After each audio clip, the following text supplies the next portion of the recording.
Chào tất cả các bạn, hôm nay mình sẽ làm một cái video phân tích để đặt giả sử như nếu Tần Quốc chiếm được Nghiệp thì quân Tần sẽ lấy lương thực ở đâu để ăn trước sự vây hãm của quân Triệu như thế này. Nhìn bản đồ chúng ta có thể thấy sau khi Huấn Hỷ Thụ và Công Tôn Long thất bại trước Dương Đan Hòa thì hai tướng Triệu này đã rút về Liệt Quỷ để chiếm đóng ở đây. Và trong trường hợp giả sử Dương Tuyển và Hoàng Kỵ chiếm được Nghiệp thì chắc chắn Lý Mục sẽ phải lui quân ra xa. Quân ở Hàm Đan chắc chắn là không thể chi viện cho bất cứ cánh quân nào của Triệu vì Hôn quân không chịu xuất quân. Còn đây là dãy núi Thái Hành Sơn, trên đây có rất nhiều quân Triệu chiếm đóng để ngăn cản quân Tần đánh qua. Vậy câu hỏi đặt ra ở đây là quân Tần sẽ lấy lương thực ở đâu? Ở đây mình có 3 giả thiết. 3 giả thiết này đều dựa vào Cháp 499. Trước khi xuất quân, Dương Tuyển đã có một lời thỉnh cầu nhỏ muốn gửi đến Sương Bình Quân.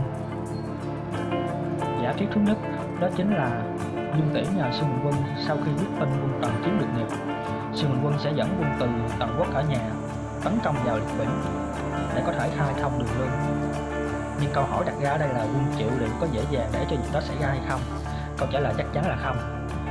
Huấn Hỷ Thụ và Công Tôn Long rất có thể sẽ tử thủ ở đây để ngăn cản Sương Bình Quân dẫn lương thực vào. Trường hợp thứ hai mình cảm giác khả năng xảy ra sẽ cao hơn, bởi vì thành Liệt Quỷ là một thành rất khó thủ nên rất có thể Công Tôn Long và Tuấn Hỷ Thụ sẽ bỏ thành và lui về phía xa, đợi cho Sương Bình Quân dẫn lương thực vào sau.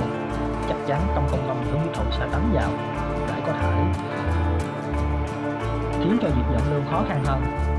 Ở đây chắc chắn nhiều bạn sẽ thắc mắc cánh quân của Dương Đan Hòa có thể sẽ hỗ trợ, nhưng nếu các bạn nhìn kỹ lại thì các cánh quân ở dãy núi Thái Hành Sơn, chưa kể cánh quân của Lý Mục, có thể tiếp ứng tạo ra một chiến trường thật sự rất hỗn loạn để có thể kéo dài chỉ khoảng cách từ Liệt Quỷ đến Nghiệp. Nếu mà dắt theo lương thực thì rất có thể là tốn 2 đến 3 ngày đường có thể tới đây.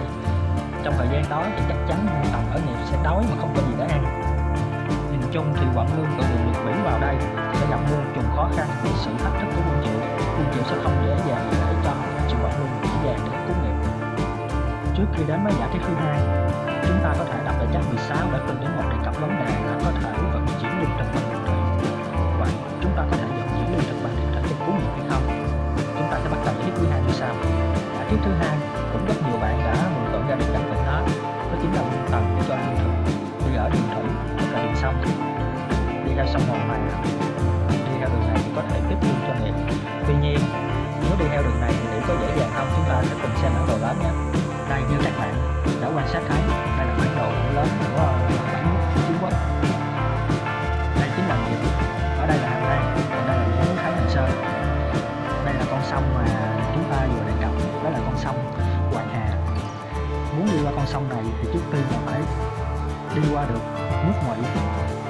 Nhưng tên Ngô Phụ Minh này thì chắc chắn là sẽ không để cho chuyện đó xảy ra, bởi vì Ngô Phụ Minh muốn cho Triệu thắng Tần để có thể tấn công vào Tần, nên chắc chắn đi đường này là không được. Vậy nên giả thiết đi đường sông này cũng rất khó để thực thi. Có cách nào vận chuyển được lương thực từ Tần đến Nghiệp hay không? Gần như là tất cả mọi con đường đều phong tỏa. Vậy chúng ta sẽ tiến đến giả thiết thứ ba. Trước khi tiến tới giả thiết thứ ba, chúng ta sẽ trở về trước khi xảy ra trận chiến hiện này thì có một tình tiết vô cùng quan trọng xảy ra. Đó là tại Cháp 488, Tề Vương và Tần Vương đã chính thức gặp nhau và ký kết liên minh. Chi tiết này rất quan trọng, chỉ khi hai người này liên minh xong là sẽ chuyển qua cuộc chiến Nghiệp Thành. Đây, như các bạn quan sát thấy, ở phía này Lý Mục đã cho phong tỏa và lập hàng phòng ngự cực kỳ vững chắc, phần lớn quân đều đã tập hợp ở đây. Đường này, đường sông này thì phải đi qua Ngụy Quốc, đó cũng là điều không thể. Nên muốn vận lương vào Nghiệp thì chúng ta có thể mường tượng được.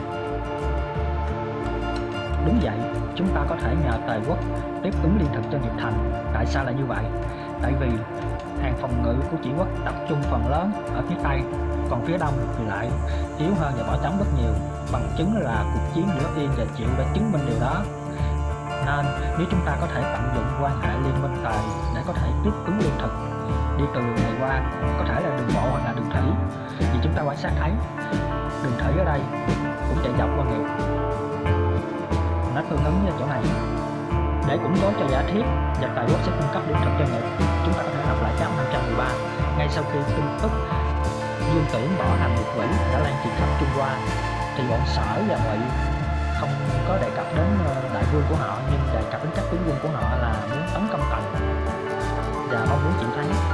Còn ở đây chúng ta có thể thấy ở Hàn Quốc thì đại vương Hàn Quốc cũng không có vẻ quan tâm gì, ở Yên Quốc thì đại vương cũng chẳng có vẻ quan tâm gì, nhưng riêng ở Tề Quốc thì rõ ràng Tề vương đã dẫn hỏi rất kỹ rồi sau đó đáp lại, được chứng tỏ Tề vương cũng đang có một mưu tính sâu xa gì đấy. Vậy giả sử ở bên Tề Quốc hỗ trợ lương thực qua thì Triệu Quốc sẽ giải quyết thế nào? Rõ ràng cánh quân của các hậu Công Tôn Long không thể nào hỗ trợ về để kịp, cũng như là với Thái Hành Sơn.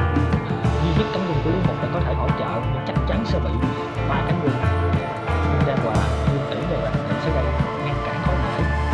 Nếu vận chuyển từ đây thì khả thi có thể di chuyển lương thực đường nghiệp cao hơn nhiều so với đường tàu qua. Các bạn quan sát có thể thấy đường nghiệp qua Tề rất là gần, mình đoán là khoảng ước lượng là khoảng nửa ngàn tới 1.000 thôi, nhưng từ Thái Hành Sơn và từ Tàu qua đây đi rất xa, các bạn đã thấy rất xa, có thể kéo dài đến 3 đến 4 ngày.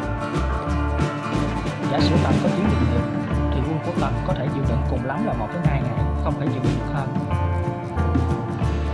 Trong Kinh Đông thì Tề là quốc gia duy nhất không tham gia hợp công để tấn công Tần, và Tề trong chính sử cũng là quốc gia liên minh với Tần rất kỹ, và cũng là quốc gia cuối cùng chấp nhận đầu hàng Tần vô điều kiện mà không gây binh tổn hại bên Đao.